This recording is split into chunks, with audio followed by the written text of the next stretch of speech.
Take a seed, you plant it, you grow it, you dry it, you roll it, you smoke it, and it goes down smooth. Hey! Spanning the continent to bring you the truth about cannabis and marijuana law reform. I smoke pot and I like it a lot. CannabisRadio.com presents The Russ Belville Show, the voice of the marijuana nation. Hey, this is great, man. Now, here's your host, Radical Russ Belville. All right, good day, tokers and tokettes and non-token lovers of liberty.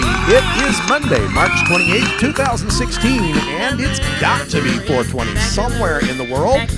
Thanks for joining us. We got another great week of programming for you here on CannabisRadio.com, and I'm very pleased to be coming to you live from Boulder City, Nevada, just outside of Las Vegas, near the Grand Hoover Dam out here, the incredible engineering marvel, and looking out over outside the windows over Lake Mead out there, and it's a blustery day here in Nevada, and we've got plenty of cannabis news to bring to you today. And in a special event here for the show, we've got not one, but two guests joining us on today's show. First, at 5:30, we'll be visiting with Dr. Mitch Earlywine in our Cannabis Q&A like we do every Monday, although we've missed Dr. Mitch the past couple of Mondays. I've been traveling and had tech difficulties, but Dr. Mitch is back today, so get your dialing fingers ready. The phone line is 971-533-7111. I'll also be paying attention to the chat room here on CannabisRadio.com. So if you've got any questions about cannabis science, culture, history, or health, Dr. Mitch is the guy to ask. And we've got all sorts of interesting studies to talk about today. In the research, there is some indication that marijuana legalization has not ameliorated the racial disparity in marijuana arrests. We'll talk about that. We've got that study about marijuana use and economic and social problems to talk about. We've got a look at CBD as a fast-acting antidepressant. We've got that study on pot use among young people and social exclusion. We've got a look at marijuana use reducing opiate use and being able to heal the brain damage from alcohol abuse through the use of cannabis. All those topics coming up today in our Cannabis Q&A with Dr. Mitch Earlywine. After that interview, we've got another interview. We're going to be doing another activist agenda segment, and joining us again is Morris Beagle from the Northern Colorado Hemp Expo. We talked to him a couple of weeks ago in our hemp headlines, or our hemp update, I should say. So he'll be joining us again to remind us about this Northern Colorado Hemp Expo. It's taking place this weekend. We'll get all the details from Morris at the end of the show. Also coming up on the show today, we've got time for some drug war data mining, and we've got a look at the latest stats on medical marijuana in the state of Michigan, where the legislature in Michigan is trying their darndest to take away the rights of medical marijuana patients and make it just much more difficult for them. Fortunately, we've got 3 different efforts in Michigan that are fighting to legalize marijuana, and perhaps we can put those problems behind us. The statistics coming out of Michigan show medical marijuana to be extremely effective and popular. We'll bring them to you right after our Behind the Headlines segment. And today in Behind the Headlines, we're going to debunk some reefer madness. The drug czar was out recently. Drug czar Botticelli was out speaking to the public and once again brings up that long debunked reefer madness gateway theory that marijuana use is going to lead you straight to heroin. So we're going to talk about that. We're going to debunk that for you here in our Reefer Madness Debunked segment. That comes right after the Cannabis Radio News. And in the headlines today, we've got the latest poll on marijuana legalization, both nationwide and out of the state of Michigan. Kind of a Michigan-centric show today. We're also going to take a look at Kansas, where Shona Banda, the medical marijuana patient, has filed a federal lawsuit. We'll tell you why. Also in Massachusetts, some predictions on how much money could be made in legal marijuana in the Bay State. In Vermont, the governor there is calling Massachusetts' initiative a bad pot bill. And we've got to look at an activist in Colorado Springs giving free medical marijuana to our veterans. All that coming up today on The Russ Belville Show.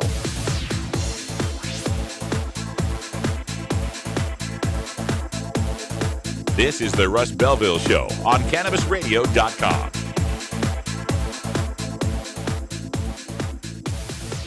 Dr. Dabber, hurry! It's temperature temperature is shooting past 1,000 degrees Fahrenheit. It's burning up. I'm afraid for this little guy, it's just too late. What caused the problem? Only Dr. Dabber can maintain the perfect temperature for a smooth-tasting, slower burn. This standard vaporizer lost all of its health benefits, sending it up in smoke. So you're telling me that most vapor pens burn so hot they produce smoke, not vapor? Correct. Keep away from those standard vaporizer pens and turn to Dr. Dabber. Doctor's orders. Less heat, more flavor. Forwarding the cause of legalization and research of the growing cannabis industry, one podcast at a time. The Cannabis Radio Network.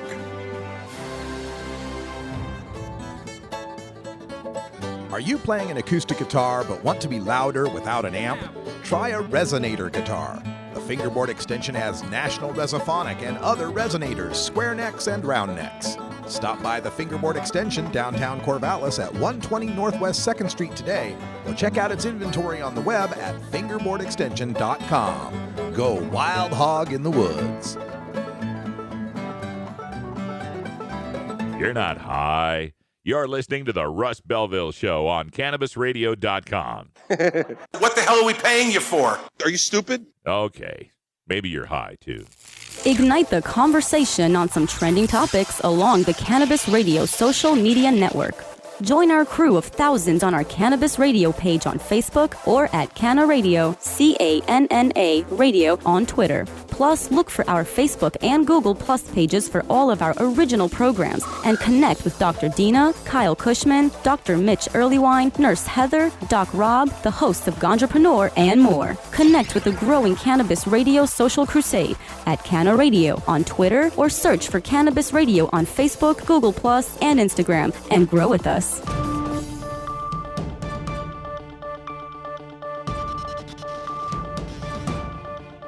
It's time for the Cannabis Radio News, covering the latest headlines in consumer cannabis, medical marijuana, and industrial hemp. Cannabis Radio News is now available exclusively at CannabisRadio.com. Now your marijuana headlines in 4 minutes and 20 seconds. This is Cannabis Radio News. This is your Cannabis Radio News for Monday, March 28th, 2016. A new record majority of Americans support the legalization of marijuana. The latest poll from the Associated Press and NORC Center for Public Affairs Research found that 61% of those of the over 1,000 adults surveyed agreed that use of marijuana should be legalized for adults.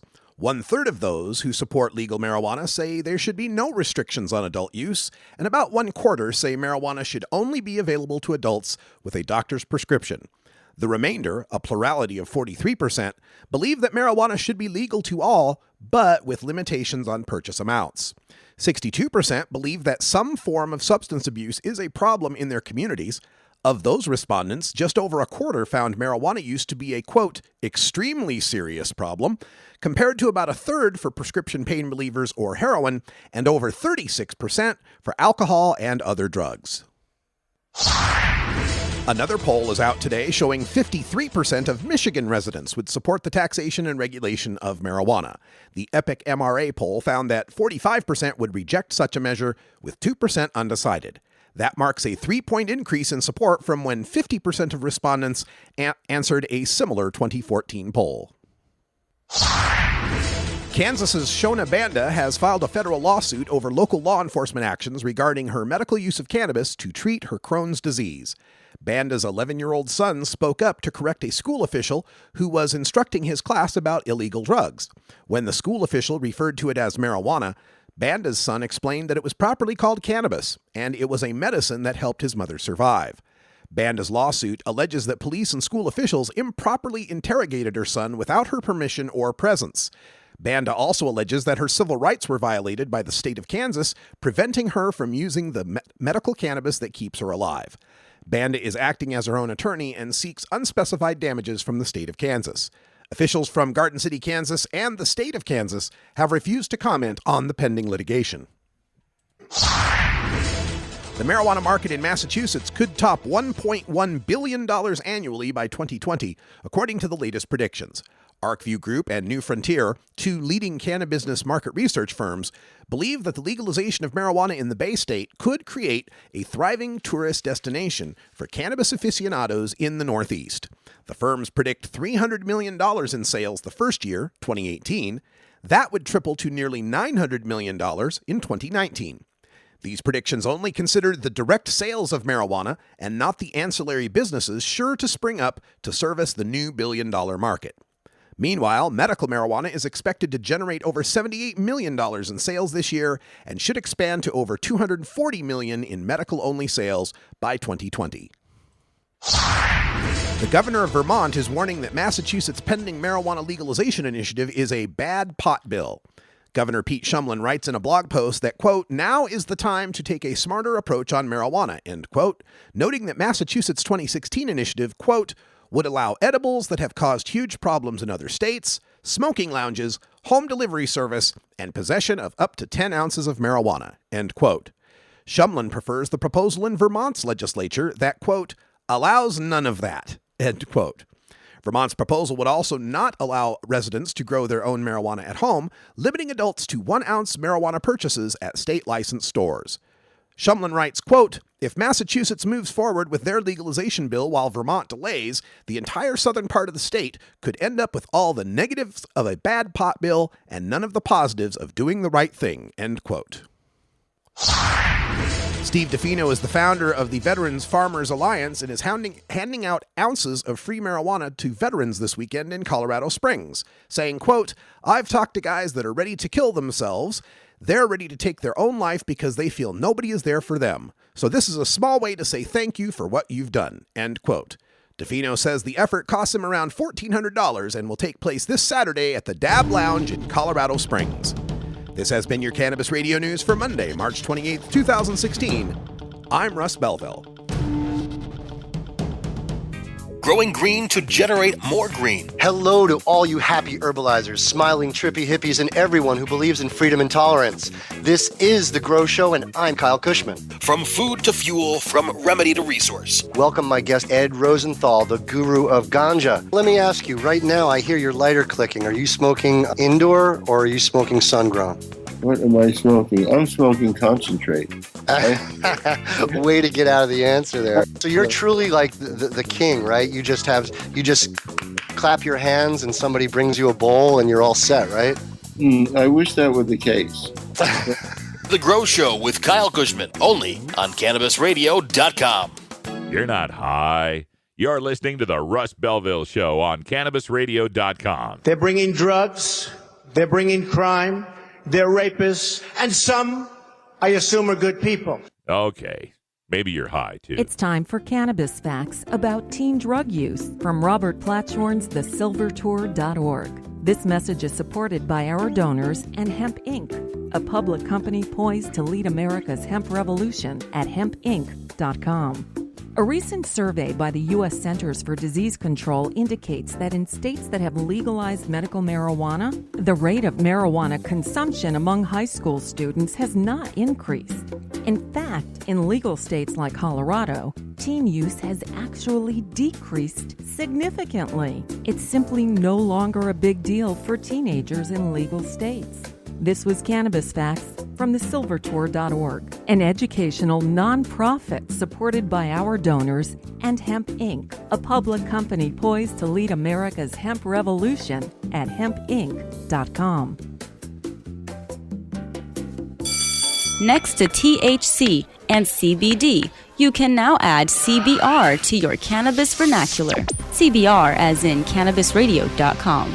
Hey everybody, it's Radical Russ here from 420 Radio, inviting you to be like me and get your ink done at Lucky Horseshoe Tattoo, Fort Worth's most female-friendly, clean, sterile, awesome tattoo shop.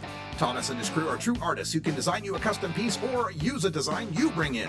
Lucky Horseshoe Tattoo also offers all styles of tattooing as well as piercings and all-around fun. In the DFW area, stop by Lucky Horseshoe Tattoo and tell them Radical Russ sent you. Trust me, it'll feel awesome.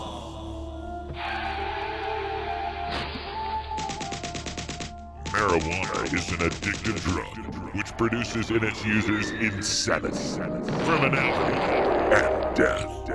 Marijuana is the most violence-causing drug in the history of mankind. If the hideous monster Frankenstein came face to face with the monster of marijuana, he dropped dead from fright. You know, it's not easy countering 7 decades of propaganda in a 2-hour show, but let's try. It's time for the Russ Belville Show's Reefer Madness Debunked. Welcome back, everyone. 15 after the hour, and today for Reefer Madness Debunked, we're taking a look at Michael Botticelli. He is the director of the Office of National Drug Control Policy, a.k.a. the Drug Czar. And recently, he was speaking at a panel on Capitol Hill, before a House panel, as a matter of fact. And the panel was with regard to the heroin and opioid crisis, the epidemic that this country is dealing with. But Botticelli decided he just could not resist. He had to jump into the middle of the heroin crisis and try to throw some marijuana in there, try to scare everybody about marijuana. And Gatehouse Media reported on this, and Botticelli told the congressional panel, quote, "I think the evidence is pretty clear that the early use of alcohol, tobacco, and marijuana, often used together, significantly increases the probability that someone will develop a more significant addictive disorder later in their life. Early substance use actually affects brain development and predisposes people for more significant vulnerabilities later in their life." End quote. All right, let's start tearing this apart. First of all, this idea that there's a gateway theory, that if you take marijuana, the next thing you know, you end up addicted to heroin, is complete bunk. It was debunked in 1999 by the Institutes of Medicine. Our own federal government's National Institutes of Medicine said that there is no causal relationship between the use of marijuana and the use of other drugs. The only gateway between marijuana and other drugs is the gateway that takes you into the illegal drug market. By putting marijuana on the same shelf as heroin and cocaine, that's the gateway. To get to the marijuana, you got to go to the same illegal market where the cocaine and the heroin are being sold. The Netherlands, the Dutch, they figured this out 30 years ago. Take the marijuana out of the hard drug market, put it in a coffee shop, and what do you know? Their heroin use declined. Same thing happens in Portugal. Portugal decriminalizes the use of all drugs. They find their use of hard drugs declined.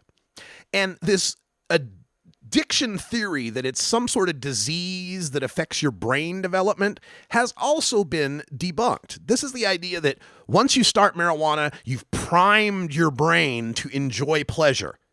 Folks, you don't have to prime your brain to enjoy pleasure. Your brain's already programmed that way. Your brain likes pleasure. And that's why people get addicted to things that aren't physically addictive. They get addicted to gambling. They get addicted to sex. They get addicted to porn. They can get addicted to hoarding. Things that have nothing to do with a chemical reaction in the brain to a particular substance, and everything to do with the fact that the brain is primed to enjoy pleasure and gets pleasure from some dysfunctional things sometimes. So this is a ridiculous point that the drug czar tries to make, once again, trying to scare people about marijuana by bringing it and tying it to a much scarier drug. The drug czar also made a mention about how the drug people, the marijuana businesses are trying to target our youth with things like funny cartoon characters. This is another thing I find amazing, that these people can say it with a straight face. You're worried about marijuana trying to entice people with funny cartoon characters? Have you seen an ad for Abilify lately? Have you seen any of the pharmaceutical ads lately? Count how many of them are cartoons for things like antidepressants and sleep aids like Ambien with a little fluttering butterfly cartoon. But for some reason, those cartoons aren't targeting the kids, just cartoons when it comes to marijuana. And by the way, nobody in the legal states now are using cartoons for their marijuana advertisements. All the states that have passed marijuana legalization have banned the use of anything that would be attractive to children as a method to advertise cannabis. So the gateway theory, the cartoon character idea, he's trying it all. And he keeps trying to say that this gateway theory is a reason why we need to keep marijuana illegal. He also says that there's confusing messages about medical marijuana. And they, of course, put medical in the scare quotes, as if that little girl who had 100 seizures a day that you saw with your own damn eyes stop seizing when she used medical cannabis. That's just scare quotes. That's just medical. We're talking over 2 million patients in the United States now since 1996 that have gained some sort of benefit from their medical use of cannabis. We're talking about a federal government that itself has over 6 or 7 patents out there for the medical use of cannabinoids and studies over 29,000 on the federal government's PubMed website that show medical use of cannabis.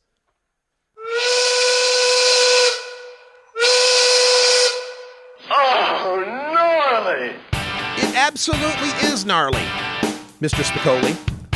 Look it up yourself. Go to pubmed.gov and in the search box type in CANNABI asterisk, like cannabis, but take the S off and put an asterisk there. You'll find over 29,000 studies on the medical use of marijuana.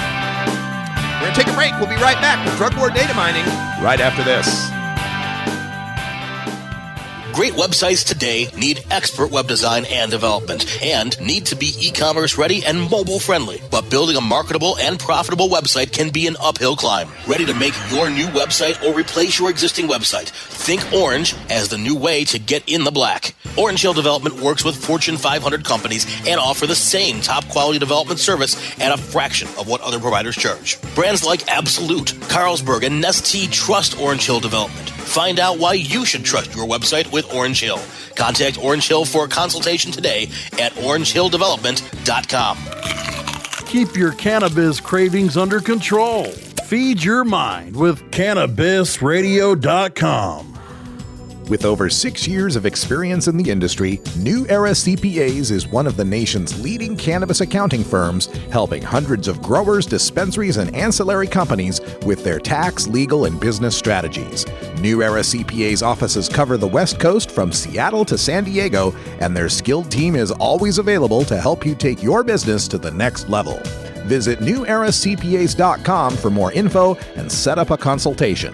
Welcome to the new era. You're not high. You're listening to the Russ Belville Show on CannabisRadio.com. We need to build a wall. Okay, maybe you're high too.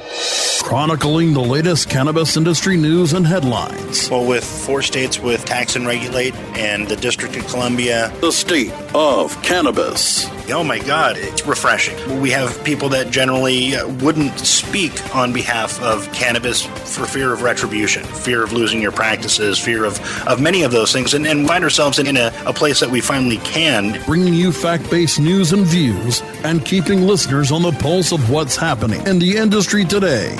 The state of cannabis. On demand anytime, only on CannabisRadio.com. Promoting the end of adult cannabis prohibition is easy because we have facts, science, reason, compassion, evidence, truth, and logic on our side. It's even easier when researchers catalog it all for us. Learn how to gather the facts on marijuana use, arrests, seizures, rehabs, drug tests, and more on this edition of Drug War Data Mining. Welcome back. It's 23 after the hour, and in the Data Mines today, we take a look at some statistics coming from the state of Michigan. This is found on mlive.com, and it's data that's coming from the Licensing and Regulatory Affairs Department. That's LARA, they call it in Michigan.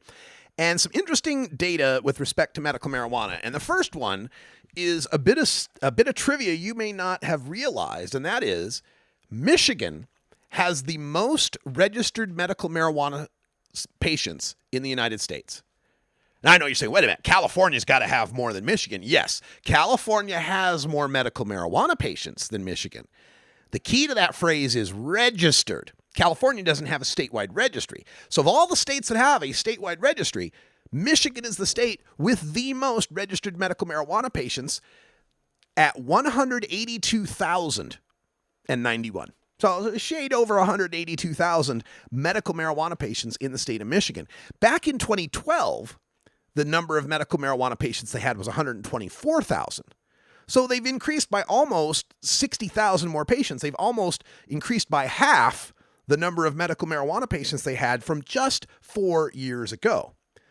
So this is a pretty amazing growth in the Michigan medical marijuana program, and that's why it's so disturbing to find the state of Michigan working so hard to kill access for these medical marijuana patients, to take away medical marijuana dispensaries, for example. Where are those 182,091 patients supposed to get their medicine? They also took a look at the concentration of the medical marijuana patients, and the northern Lower Peninsula has the highest concentration of medical marijuana patients per population. And if you don't know Michigan well, geographically speaking, you got the Michigan part that's the Lower Peninsula. That's the one that looks like a mitten, kind of. And then you got that Upper Peninsula there that's kind of like strip up on the north, right? So not that part, not the little detached part of Michigan, but the main mitten part, the northern part of that mitten is the highest concentration. 42 patients per 1,000 residents there in that northern area. That's Montmorency County has the highest concentration, and some of the other counties nearby are close to that as well. The lowest concentration of patients is in the northern Lower Peninsula. I'm sorry, wait a minute, I misread that. My fault. They're just saying most of the northern Lower Peninsula is the most patients. But where the least amount of patients are in western Michigan. Kent and Ottawa counties are 12 and 11 per 1,000 residents. Kalamazoo County down to 14 per 1,000 residents. And what they find is that the more people in a community, the lower is the concentration of medical marijuana patients.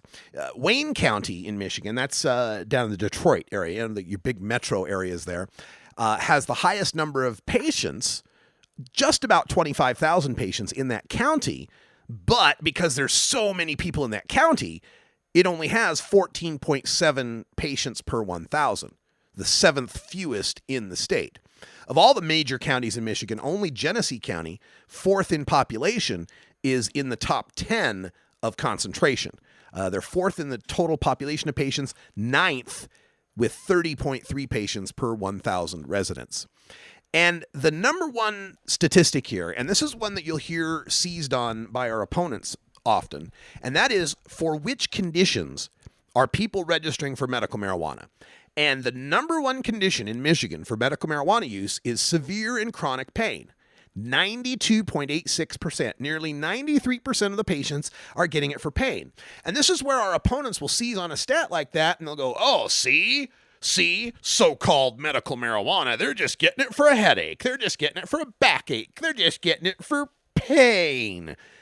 As if pain was no big deal, right?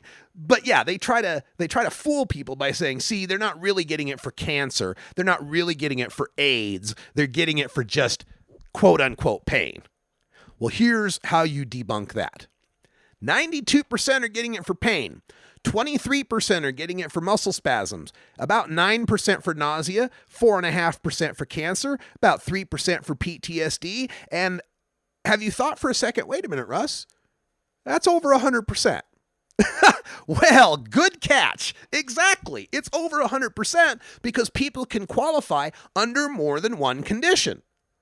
So say you got AIDS, you'd qualify for that, but you might also put down that I've got pain too, because guess what? AIDS hurts. AIDS causes some pain, right? So you'd qualify under both those things. So do you suppose people with cancer have some pain? Do you suppose people with severe nausea might also have some pain? Do you suppose the people with severe and persistent muscle spasms might have some pain? Of course.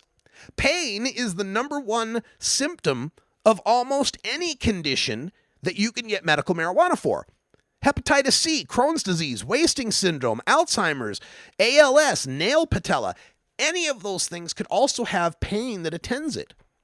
So what we really find is that, yes, most medical marijuana patients are getting it for pain because most of the qualifying conditions also have pain as a part of that condition. But even for those patients who are getting it just for pain, I fail to understand why that's a problem when we have such an epidemic of chronic pain in this country. And when everybody, including the drug czar, is running around the country with their hair on fire over the heroin epidemic and over the opiate painkiller epidemic, Those epidemics aren't just making themselves up. They're reactions to pain. They're reactions to people in pain. And if we keep from them the safer option of medical cannabis, all we do is create more incentive to use the more harmful drugs. All right, we're going to take a break. We'll be back with Dr. Mitch Earlywine answering your cannabis Q&A right after this.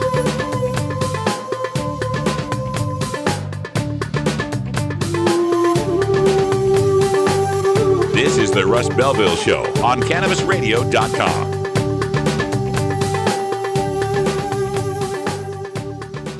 Doc Rob, the concierge for better living. Cannabis is just one of the many great plants that we have on this planet called Earth that we can use consciously and intelligently to improve our well-being. Take a real, raw, inside look at healthier living while sharing great ideas and improvements for a better quality of life. Learning to live and live well is a lifelong process. This is a journey. You could be 80 years old or 8 years old. You can still learn something that's going to make tomorrow a little bit healthier, a little bit easier, a little bit happier, a little bit better. The concierge for better living with Doc Rob. Only on CannabisRadio.com. You're not high. You're listening to the Russ Belville Show on CannabisRadio.com. The Supreme Court is wrong on the Second Amendment. Okay. Maybe you're high, too. Georgia. Hi, this is Willie Nelson. Alcohol prohibition didn't work in the 1920s, and marijuana prohibition isn't working today. It's time we stopped arresting responsible marijuana smokers. It's the fair thing to do. For more information, contact NORML, the National Organization for the Reform of Marijuana Laws. Call toll-free 888-67-NORML or visit their website at norml.org. From dabs to chivas, sativas to indicas, we roll out a whole concentrate of fresh new content every week. It's like going from the greenhouse to the dispensary. CannabisRadio.com. Don't want to spend money on a night out, but don't know what to do other than watching TV or playing video games? Consider playing guitar, bass, banjo, or mandolin. The instrument will give you hours of entertainment with friends with minimal expense. Stop by the Fingerboard Extension downtown Corvallis at 120 Northwest 2nd Street today, or check out its inventory on the web at fingerboardextension.com.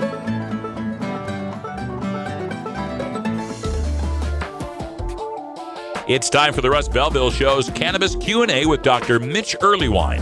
Dr. Earlywine is a professor of psychology at the State University of New York at Albany and a leading author and researcher on cannabinoids and health, who pins the Ask Dr. Mitch column for High Times Magazine. Get your questions ready in our live chat or call in to 971-533-7111 now. Welcome back, everybody. It is 32 after the hour, time for our Cannabis Q&A with Dr. Mitch. Welcome back, Dr. Mitch. How are you? A pleasure to be back, and I'm doing great. I finally got all this tech stuff figured out. It's always a Monday I seem to have the connection issue, so thanks for being patient with us. No problem, and sorry I had a weird microphone thing going before, or I would have picked up earlier. Oh, that's fine. That's fine. We got it all going on now. And folks, if you want to call in, our phone number is 971-533-7111 if you got a question for Dr. Mitch Earlywine, or just get it into our chat room here on CannabisRadio.com. But before we get into all that, we've got a whole bunch of studies that have taken place since Dr. Mitch and I last spoke. And this first one is really disturbing to me, Dr. Mitch, because for so long we sold the idea of marijuana legalization as a way to address the racial disparities in this country. And this latest study is saying even though we legalized in the legal states, when people do get busted, they still tend to be black and brown. What can you tell us about this study?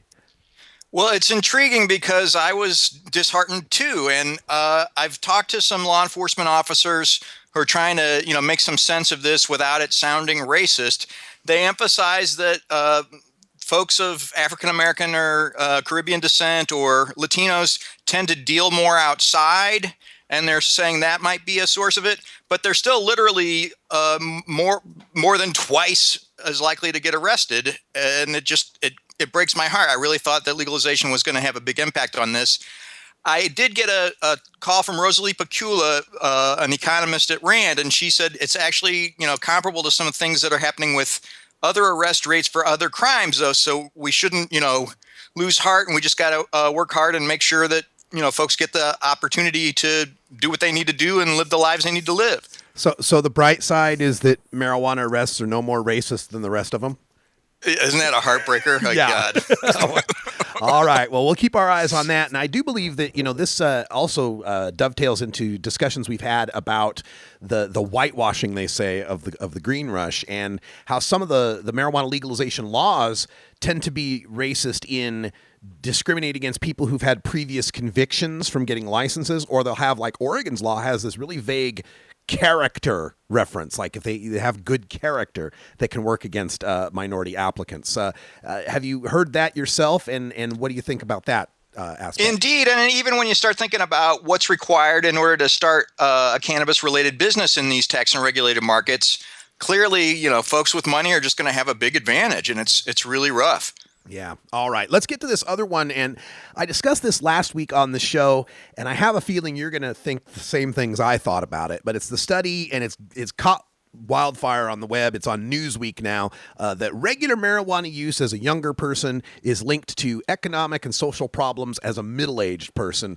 And what's the big problem with this study? Well, obviously, these folks just aren't randomly assigned, and they try to statistically control for some of these social or economic disadvantages.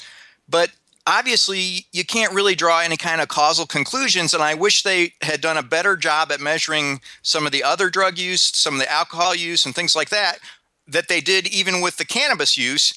And I realize, we've been doing this show for years now, Russ. This same data set, they follow up if they keep getting their grants every 4 years or so. And so then they make it sound like it's all a brand new finding, when really you have 6 reached years the ago, maximum time they permitted were for recording saying the your same message. thing with the exact same If you're people. satisfied with And the now they message, treat this like press it's a 1. brand To new listen deal, to your when in fact message, press it's 2. just To we've erase already and seen in this re-record, sample that press some 3. subset of these folks who happen to use cannabis also seem to be running into troubles. But I feel like If treating you're this as a satisfied brand with new the thing message, is press completely 1. unfair To because it's listen to your confounded message, by press all the previous 2. times To it's been erase reported. and re-record, press Yeah, 3. and I'm having some weird thing going on with my Skype right now about saving a message. So I'm going to if you're satisfied drop our with the connection message, for a press second 1. and To listen see to if your I message, can make press that 2. be quiet. To erase and re-record, Oh, we're doing press it live, 3. folks. This is what happens sometimes when you're doing it live. Let's see if we can end that connection and Sorry you're having trouble. Your message has been sent. Please try again Thank you, later. Skype. I appreciate it. Goodbye, Skype. Okay, we are doing it live. So sorry. Let's get Dr. Mitch back on the line. I think we had a second line that was open. Dr. Mitch, are you back there? Indeed. Sorry, that must have been quite the message to save. Yeah, I guess there's like two connections going there at the same time. But the bottom line I thought on this study too is that, gee, I'm really surprised that when you drug test me for all the good jobs and you take my scholarship for a P test, that my life turned out worse. What do you know? Well, and in New Zealand, they're not as bad as they are in the States about some of that, but I think they're covering up some of the socioeconomic differences that may not be statistically significant, but are actually reasonable effects. And I want to emphasize, too, that with a sample, they've got over 1,000 people here, so they say, ooh, it's significantly more, but often it translates to something that wouldn't be that big a deal if we could actually see the scales they're measuring it on. All right. Now, this next study, I didn't go too deep into this one because I wasn't exactly sure what to make of it, but it was a report that pot users' brains might react differently to social exclusion, a test of 18 to 25-year-olds, and whether or not their certain areas of the brain lit up when they were being, I guess, dissed. Well, what can we make of this study? Well, in truth, again, we don't have random assignment, but also I feel like they're framing this as if there's some kind of deficit here when in fact it may be an increased sensitivity.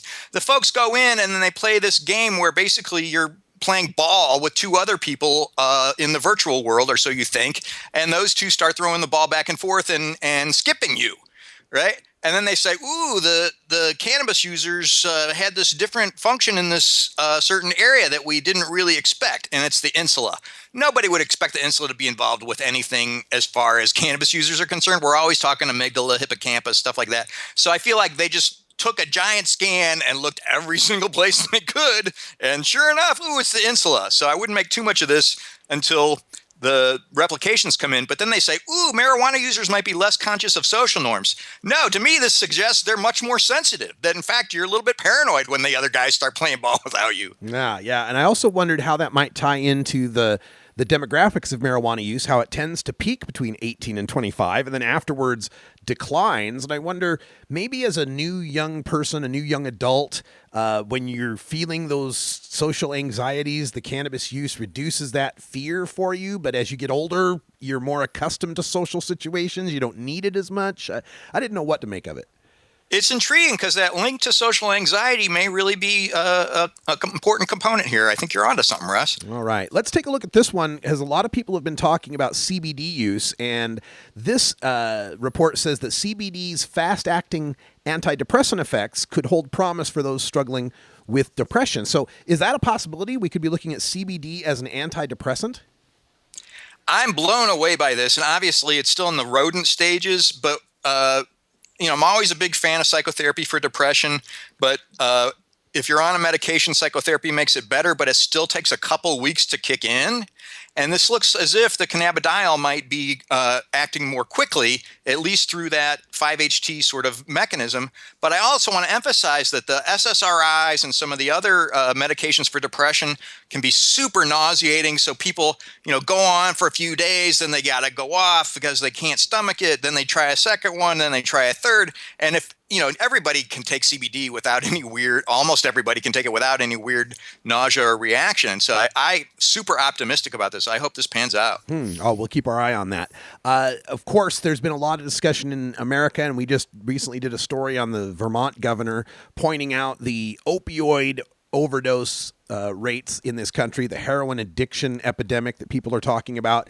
This latest study finds that medical marijuana use reduces opiate use. This just sounds like a follow-up to other studies because we've reported this before. Exactly, and it's nice to get confirmation. I had to double check to make sure it wasn't actually the same data set, and they were just a little late on the news. But yeah, we've got different ways of approaching this question, and they all seem to converge on this. We've seen it in Canada, we've seen it in the United States.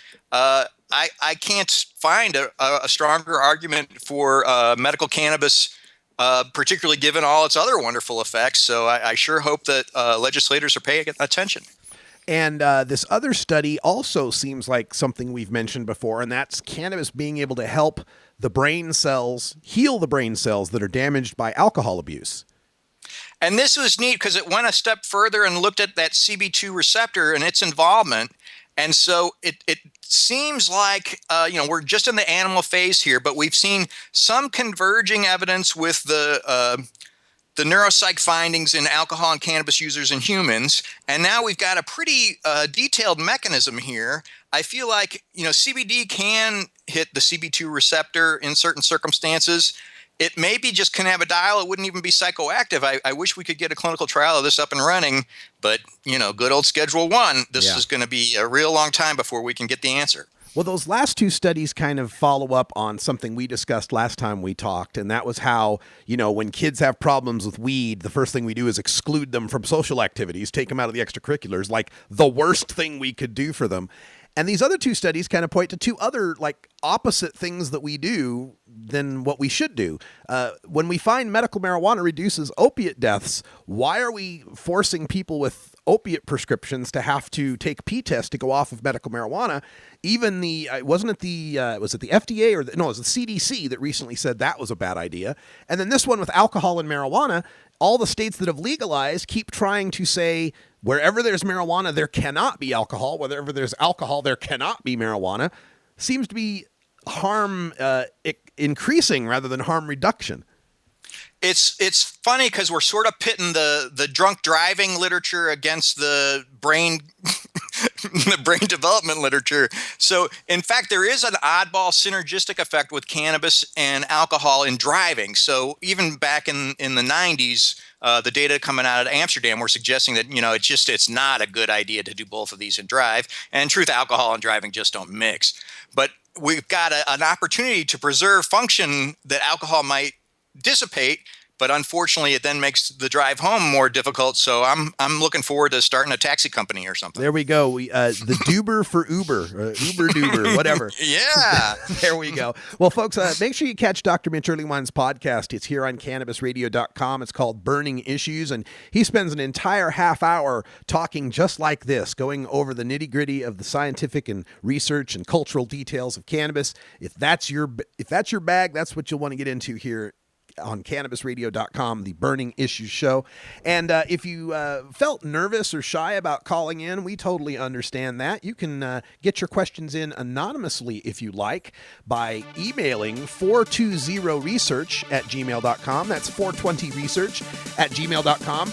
And our phone line is open 24 hours a day, 971-533-7111. You can leave a voicemail question for Dr. Mitch if you like. Dr. Mitch, thanks for joining us again, and we will talk to you again next week. Always a pleasure, Russ. Thank you, sir. All right, stay tuned. When we come back, we'll have news on the Northern Colorado Hemp Expo with Morris Beagle coming up next.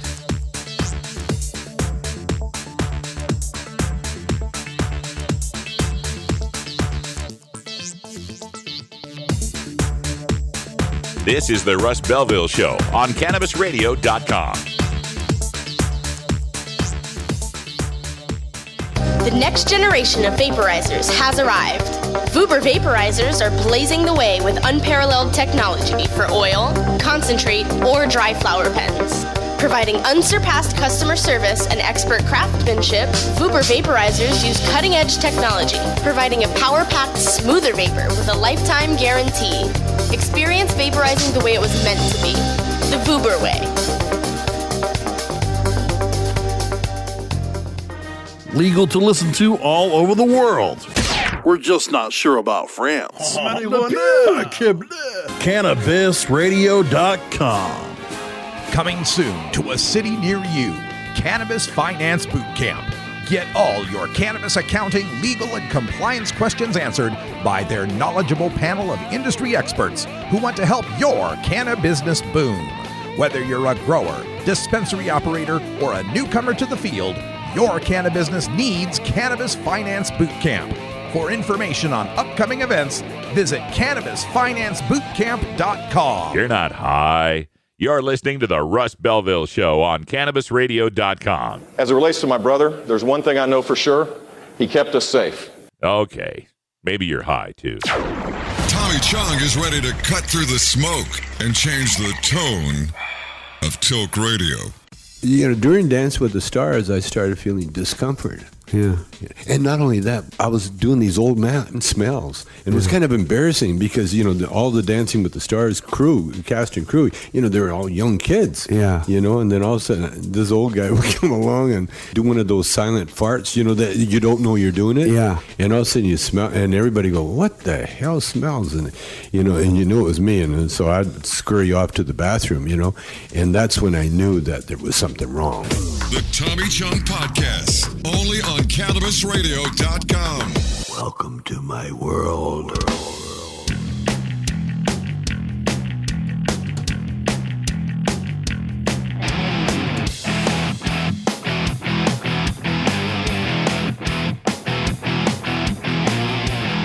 Activism begins with ACT. The Russ Belville Show features the stories of hardworking grassroots activists working for an end to prohibition in today's activist agenda. Welcome back, everybody. 47 after the hour, and today in the Activist Agenda, we're rejoined by a friend of the show. Morris Beagle is on the line. Morris, welcome back. Hello, Morris. Why, thanks for having me back, Russ. Oh, so glad to have you here. We're talking about the NOCO Hemp Expo. That's Northern Colorado, and that's this weekend, correct?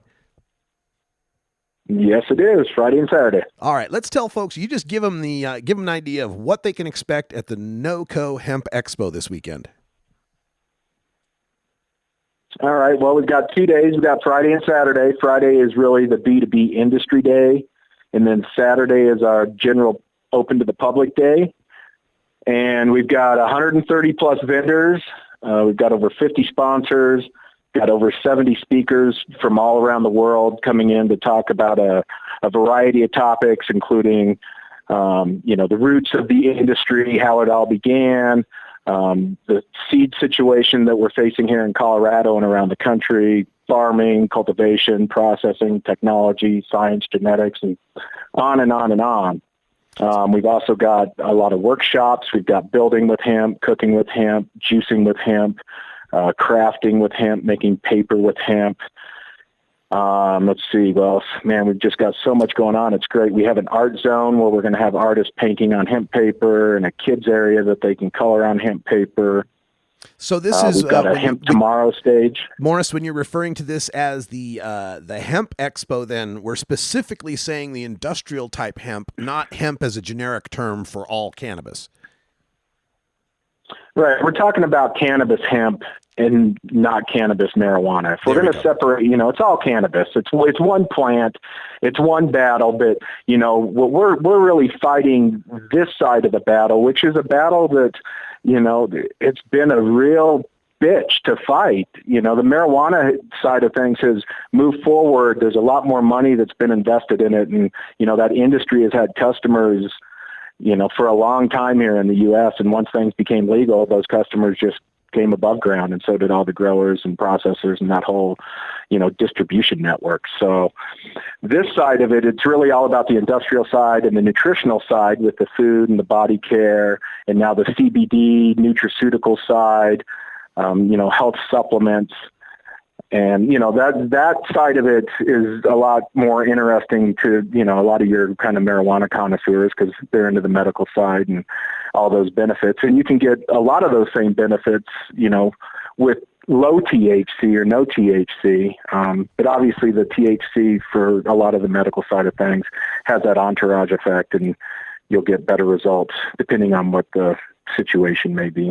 Right. And you were mentioning how you're going to have demonstrations on juicing, for example, where people are getting a lot of these nutritional benefits and some medicinal benefits from, say CBD, for example. Could you go into a little detail about that? Oh, yeah. We've got this gal named Cease. She works for a company called CBDRX. That's our presenting title sponsor. And she's a very knowledgeable cook and, preparing healthy foods. And she does juicing with hemp and, other organic fruits and vegetables. And, when you juice cannabis, the nutrients that are in the cannabis plant are, it's one of the most nutritious plants on the planet. And so, the only difference between juicing marijuana and juicing hemp will be the level of THC in the plant and the other cannabinoids that are in there. And, with hemp, a lot of this hemp has really high CBD, and, some of it's got higher CBN and, CBG and some of these other cannabinoids. But, from a juicing standpoint, it's super healthy. And, if one can afford to do it, I would recommend juicing this stuff every day. I've heard that from a lot of people that are very into the raw cannabis juicing and say that it has remarkable nutritional benefits for them. Of course, the hemp seed, we all know about its proteins and omega-3, 6, 9 balance. We're speaking with Morris Beagle from the NOCO Hemp Expo. It's taking place Friday as more of a B2B thing, and then Saturday more of a public invitation sort of thing. Where can people get tickets? Where is it being held? Give them kind of the geographic information they need. It's being held in Loveland, Colorado at the Ranch Events Complex, which is right off I-25. It's easy access from Denver, Boulder, Fort Collins. Tickets are available online at nocohempexpo.com. There's a B2B ticket that covers both days, and then a general admission ticket for Saturday. And yeah, we're in Northern Colorado. What's the times on the day? What time do you open and close? 10 to 6 both days. Okay, 10 to 6 Friday and Saturday. B2B ticket gets you both days. General admission gets you Saturday. Check this out, the Northern Colorado Hemp Expo. Another aspect of hemp that has a lot of people excited is as a building material. Do you have any demonstrations people will be able to see about hempcrete or anything like that? Yep, we've actually got a hemp workshop, a hemp building workshop both days, put on by John Patterson of Tiny Hemp Houses. And he's got a couple other gentlemen that'll be working with him on those workshops. And then we've got a building panel on Friday discussing, where things are at here domestically with hemp building and what's going on around the planet with hemp building. All right. And how about this as a... So we've got, Oh, go ahead. I'm sorry. Sorry to interrupt. Go ahead. Oh, I was going to say, there's a gentleman named Sergi who's coming over from Europe, who's a pretty expert, expert builder guy that's going to be participating as well in the workshop. And we've got people from Europe and China and Canada and a variety of international folks that are coming in specifically for this event to talk and exhibit and participate. That this is a cannabis hemp event and not a cannabis marijuana event. How would this stack up as, say, a family-friendly affair? Would there be things for kids to see that would be appropriate, things for them to do and touch? Yeah, so we do, in our art zone, we're going to have a table set up so they can color on hemp paper, and last year we had kids. It is a family-friendly event. I mean, the vast majority is all really hemp driven. There are some vendors that play on both sides of the fence, so to speak. But you're not going to walk in there and see a bunch of vape booths and bongs and pipes and that sort of thing. It's really focused on the industrial side of things. But being cannabis, and it's pretty supported, all the way around. The hemp people support the medical and recreational side and vice versa. So, that element, you can't get away from that element. But if you go to a marijuana event and you see some hemp vendors, they're like a second, an afterthought. Yeah. And at our event, that's what it's all about. And, whatever little marijuana stuff could be around there, it's not really about that. It's because those people are playing on both sides of the fence. Gotcha. Now, who are some of the speakers that you'll have there? Well, we've got one of your regulars. He's giving the keynote for State of the Industry, and that's Doug Fine. Oh, yes. And, this will be his third NOCO, and he's been participating at all of them, and he's been a great supporter of this event, and he's certainly, an expert internationally and has visited a lot of hemp farms and people that are in the industry and can talk very knowledgeable about a lot of different areas. So he's a keynote. We also have Ben Franklin. He's a Ben Franklin impersonator. He's one of the top guys in the world. It's benfranklinlive.com. And he's going to keynote and talk about patriotism, humanity, life, liberty, and the pursuit of happiness. And talk about that time period and how the country was founded. And, a lot of things that need to be talked about in today's environment, because our environment politically right now is about as chaotic as it can get. Hopefully this is as chaotic as it can get. Well, I guess we'll see what happens the next few years. Absolutely. And I know that there's been, I read some stories, and maybe this was Tennessee where I was reading this story, but where some previous farmers that had farmed hemp the year previous weren't going to take it up the next year because of all the hassle of getting seed and getting through all the permitting process. Is that the state of the industry there in Colorado? Are the farmers a little reluctant now because of the bureaucracy? Not really. I mean, we've got a regulatory system set up here with the Department of Agriculture that's pretty friendly in comparison to the other states. And we've got a lot of interested farmers. We do have a seed problem. Seed's expensive here, and there's import issues. And over the course of the next year or two, we're going to work through that. We're going to have a certified seed program that's going into place this year. And it's just growing pains because the crop's been, banned for so long. And to get it off the ground now, there's still issues at the federal level. There's gray areas, and it needs to come completely off the schedule and just be total Department of Agriculture, no FDA, no DEA. I mean, other than the FDA kind of monitoring it like they do the natural foods industry, and you can't make medicinal claims, and you need to make sure if you're putting out a bottle of CBD oil that says it's got 500 milligrams in it, it really needs to have that. It shouldn't have no milligrams or 10 milligrams, because then you're screwing the customer.